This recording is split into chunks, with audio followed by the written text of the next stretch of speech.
સુરતની સ્મીમેર બોયઝ હોસ્ટેલની બાલ્કનીમાં તાપણું કરતા યુવકોનો વિડીયો હવે વાયરલ થયો છે।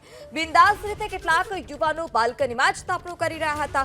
સ્થાનિકોએ તાપણાનો આ જ વિડીયો સોશિયલ મીડિયામાં વાયરલ કર્યો। ત્યારે અહીં સવાલ એ છે કે જો આ તાપણાની કોઈ પણ આગની ઘટના બને તો જવાબદાર કોણ રહેત? એબીપી અસ્મિતા આ વાયરલ વિડીયોની પુષ્ટિ નથી કરતું।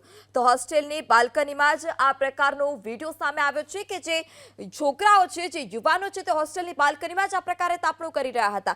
ત્યારે આ તાપણું કરતા અનેક સવાલ પણ ઉઠી રહ્યા છે કે જો કોઈ દુર્ઘટના સર્જાત અથવા તો આ તાપણાને કારણે આગ લાગી હોત તો તે પાછળ જવાબદાર કોણ હોત? શું આ હોસ્ટેલમાં કોઈ સિક્યુરિટી નથી?